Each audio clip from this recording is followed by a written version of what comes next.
Hola a todos, hola a todas de nuevo. Estamos terminando ya el tema de genética y en la clase de hoy vamos a hablar sobre ADN y la información genética. Ya sabemos que los factores hereditarios, los genes, están en los cromosomas, pero ¿qué son y dónde están exactamente? Bueno, pues para eso lo primero que había que analizar eran los componentes de los cromosomas. Los cromosomas básicamente están formados por proteínas, unas proteínas que las más importantes se llaman histonas, son unas proteínas redonditas. Las hay en mucha cantidad, pero no hay una gran variedad, es decir, están muy repetidas. Serían estas bolitas que veis aquí. Esto de aquí es un dibujo, pero esto es una fotografía de microscopio electrónico donde se ven perfectamente estas asociaciones. No es que cada bolita sea una sola proteína, pero son como grupitos de proteínas. Y el otro componente es el ADN. De entre los dos componentes, la verdad es que las proteínas son un mal candidato para guardar información, por lo menos tanta información como hace falta. Por lo que hemos dicho, como están muy repetidas, pues no parece que eso pueda tener mucha información. Así que casi desde el principio las proteínas se descartaron. Bien, cada vez vamos acotando más. Ahora nos interesa centrarnos en el ADN, así que vamos a estudiar el ADN a ver lo que averiguamos de él. Bueno, el ADN es un tipo de molécula que está formada por la unión en cadena de otras moléculas más pequeñitas que se llaman nucleótidos. En concreto por un tipo de nucleótidos que se llaman desoxirribonucleótidos. Una palabra un poquito larga, pero ahora vais a ver por qué. Los desoxirribonucleótidos están formados por una molécula de fosfato, la estáis viendo aquí, una molécula de un monosacárido que se llama desoxirribosa, de ahí viene su nombre, de hecho de ahí viene el nombre de ADN, ácido desoxirribonucleico, y por un tercer componente que es lo que se llama una base nitrogenada. Estos dos, el fosfato y la desoxirribosa, es igual en todos los nucleótidos, pero la base nitrogenada puede cambiar. Hay 4 bases nitrogenadas distintas, que es lo que hace que haya 4 nucleótidos diferentes. Esas 4 posibles bases nitrogenadas distintas se llaman adenina, guanina, citosina y timina y se representan con su inicial. Como hemos dicho, los nucleótidos se unen en cadena. Aquí lo estáis viendo. Esto de aquí, ¿veis? Sería un nucleótido, compararlo con la imagen de aquí. Lo que van haciendo los nucleótidos es que se van uniendo uno tras otro a través de los fosfatos y las desoxirribosas, como estáis viendo aquí. Pero la cosa se complica un poquito. Y es que el ADN no está formado por una cadena, sino por 2. Enfrente de la cadena que hemos visto antes, se coloca otra que tiene una estructura parecida, pero como os dais cuenta, no es idéntica. Es decir, hay una relación, que ahora veremos, entre las bases nitrogenadas de una cadena y la que tiene enfrente. Esto es lo que se llama un ADN bicatenario, que además sabéis que no se ordena exactamente de esta manera, sino que esta doble cadena se retuerce, se enrolla y forma esta típica imagen que todos conocemos del ADN, esto que se llama la doble hélice de ADN. Como dibujar una molécula de esta manera, la verdad es que es bastante complicado y hay muchos átomos que nos despistan. Vamos a utilizar una forma un poquito más simplificada para representar el ADN. De manera que un nucleótido como este lo vamos a representar así, ¿vale? Fijaros, esto sería el fosfato, esto sería la desoxirribosa, esto de aquí, y todo esto de aquí lo vamos a representar pues simplemente con esta figura que tenemos aquí. De manera que si colocamos el resto de nucleótidos de esta cadena serían tal que así. Y de la misma manera, si representamos la cadena que se llama complementaria, lo veremos de esta manera. Fijaros que hay siempre una relación entre la base nitrogenada que hay en una de las cadenas y la que hay al otro lado. Esto se le llama una regla de complementariedad. Y esto se cumple siempre en el ADN. Las reglas de complementariedad serían estas que estáis viendo aquí. La adenina siempre se empareja en la otra cadena con la timina y la guanina siempre se empareja en la otra cadena con la citosina. De manera que estas dos siempre van juntas, al igual que estas dos. Y además quizás os habréis dado cuenta y habéis pensado que había aquí un fallo porque esta cadena está puesta al revés. Pero es que realmente es así. Decimos que la cadena complementaria de esta primera es una cadena con disposición antiparalela. Se coloca enfrente de la otra, pero si os dais cuenta la dirección va al revés. Para seguir buscando pistas tenemos que entender qué es lo que hace la célula con el ADN. Como ya sabéis, el ADN está guardado dentro del núcleo de la célula. Cuando la célula necesita utilizarlo, no lo hace al completo, sino que generalmente en cada momento usa solo determinadas partes. Por ejemplo, supongamos que la célula va a usar esta sección de aquí. Esto es lo que podríamos llamar un gen. Lo primero que hace la célula es fabricar una copia mediante un proceso que se llama transcripción de ese trocito de ADN y lo hace no en ADN, sino en una molécula que se parece mucho, que es el ARN. En concreto, este tipo de ARN se le llama mensajero, se abrevia con una M minúscula y vais a entender rápidamente por qué. Fijaros que este proceso tiene dos ventajas muy importantes. Una, que evita tener que sacar el ADN del núcleo. Un proceso que sería muy complejo y muy peligroso porque lo expondría a ciertos riesgos en el citoplasma. Pero otra ventaja además es que una célula puede hacer varias copias en ARN de un solo gen, con lo cual se puede multiplicar, por así decirlo, su efecto o su función. Una vez que tenemos el ARN sale al citoplasma y en ese momento algún ribosoma de los que hay en el citoplasma se va a acercar y se va a unir a un extremo del ARN mensajero. En el momento en que lo haga, vamos a ver cómo empieza a fabricarse, empieza a sintetizarse una proteína mediante un mecanismo que se llama traducción. Es decir, el funcionamiento del ADN pasa por dos procesos fundamentales que son transcripción, paso de ADN a ARN, y traducción, que sería paso de ARN a proteína. Ahora bien, ¿esto cómo pasa realmente? ¿Dónde está la información? O dicho de otra manera, ¿cómo sabe la célula lo que tiene que hacer? Pues vamos a analizar el proceso con un poquito más de detalle. Fijaros, volvemos a la forma de representar el ADN que teníamos antes. Aquí tenemos un ADN bicatenario similar al que hemos visto antes y lo primero que tiene que ocurrir para que se pueda hacer una copia del ARN es que nos estorba una de las cadenas. Así que el ADN se abre, se separan las dos cadenas, nosotros lo que vamos a hacer es quitarlas, pero no es que desaparezca, sino realmente lo que hace es simplemente hace hueco, por así decirlo, y una enzima se va a encargar de ir colocando componentes del ARN. Lo que pasa es que los componentes del ARN no son exactamente iguales que los del ADN, así que lo vamos a ver en un momento para que lo entendáis. Fijaros, el ADN, recordad, es una molécula bicatenaria, tiene dos cadenas, aunque aquí acabamos de quitar una. Tiene unos nucleótidos que tienen desoxirribosa y una de sus bases nitrogenadas, aquí la estáis viendo aquí abajo, es la timina.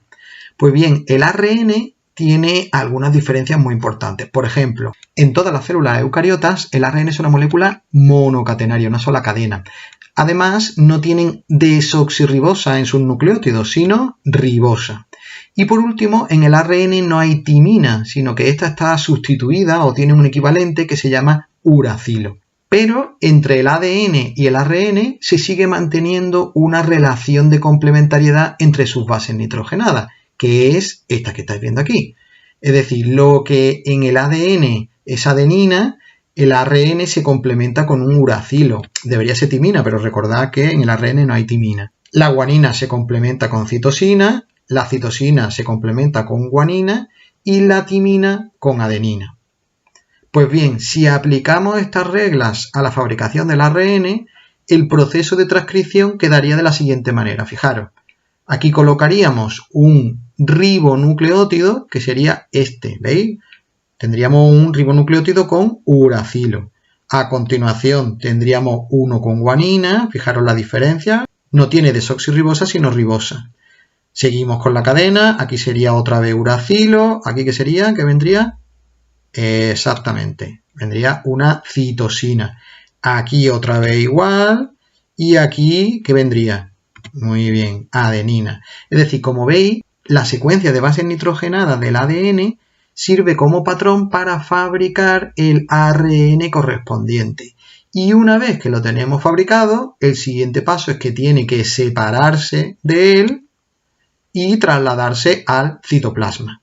Si os dais cuenta, En una cadena de ARN hay una parte que es muy repetida, muy redundante, que es esta zona de aquí. Fijaros, esto es una repetición una y otra vez de ribosa, fosfato, ribosa, fosfato, ribosa, fosfato.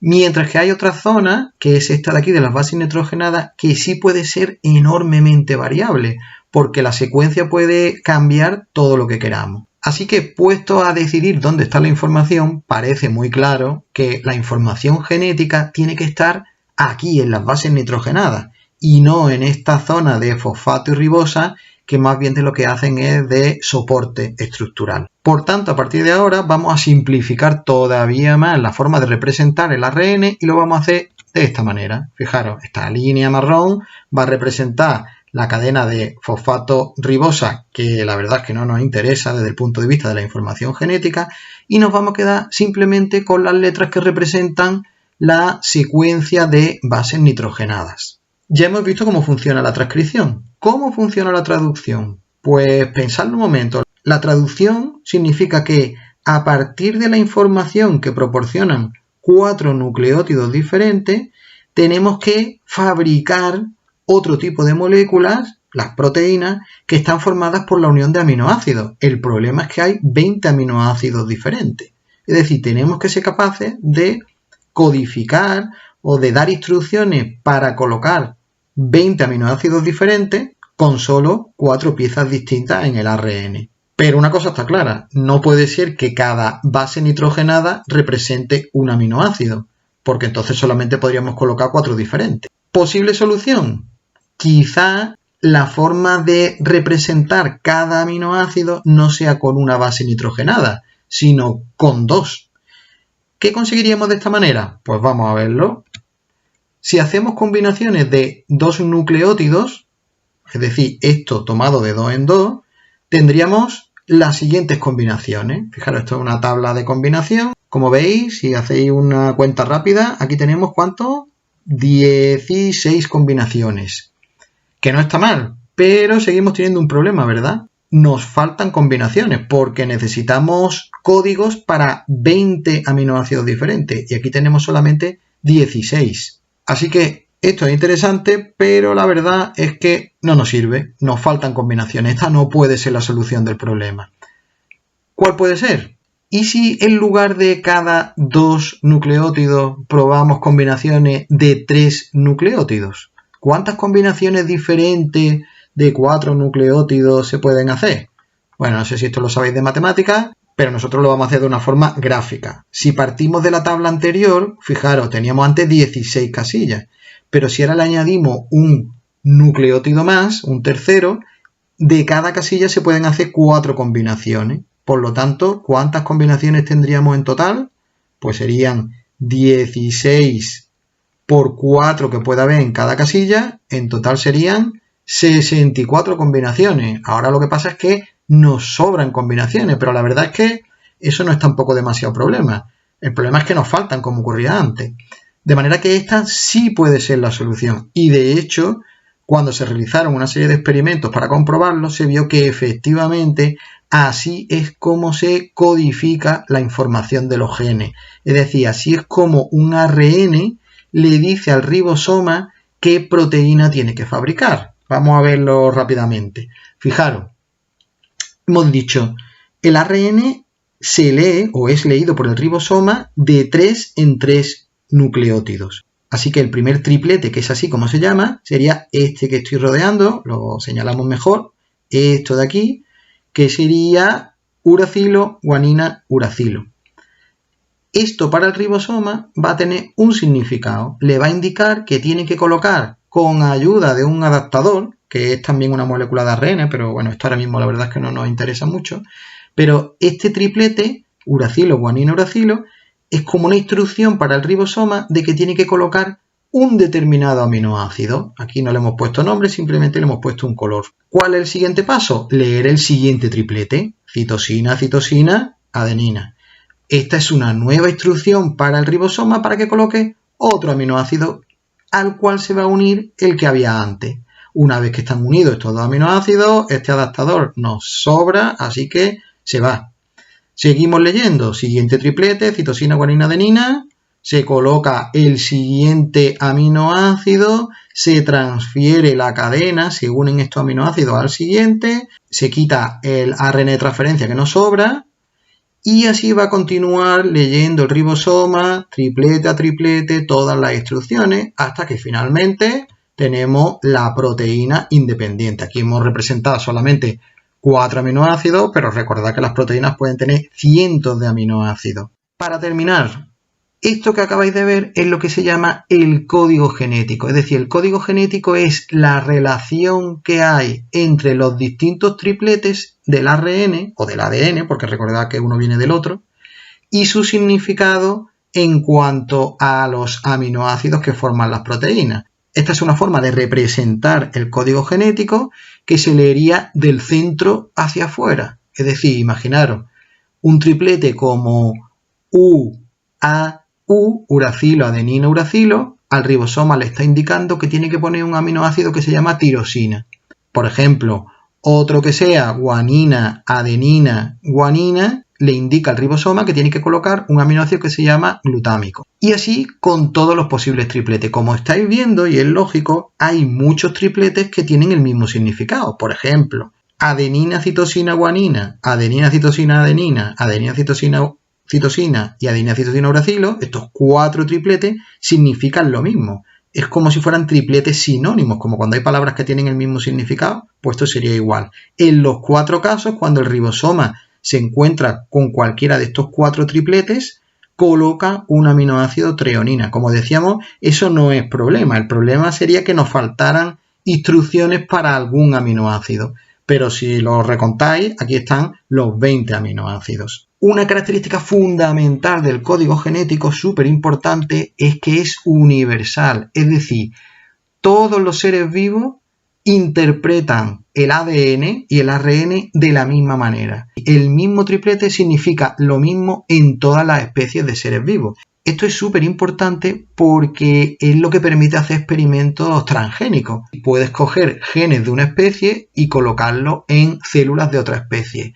¿Por qué? Porque la célula va a traducir ese gen dando la misma secuencia de aminoácidos que en el original. Otra curiosidad más es que en eucariotas todos los ARN mensajeros comienzan con el triplete AUG, que es un triplete de la metionina. Es decir, inicialmente todas las proteínas empezarían con metionina. Otra cosa es que después de fabricada se le quite, pero la traducción empieza de esta manera. Es lo que se llama el triplete o código de iniciación.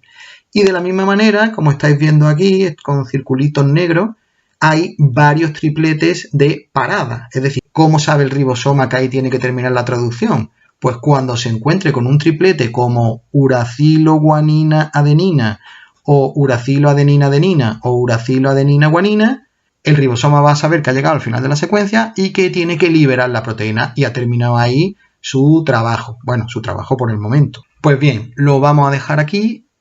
Con esto terminamos el tema de genética. Fijaros que hemos hecho un recorrido rápido pero muy amplio desde los primeros descubrimientos de cómo funciona la herencia hasta las bases moleculares de dónde está la información genética. Realmente los genes, la información que llevan es simplemente información para fabricar proteínas. Y a través de estas proteínas es como se manifiestan las características que tenemos los distintos seres vivos. Bien, pues espero que haya parecido interesante y terminamos aquí.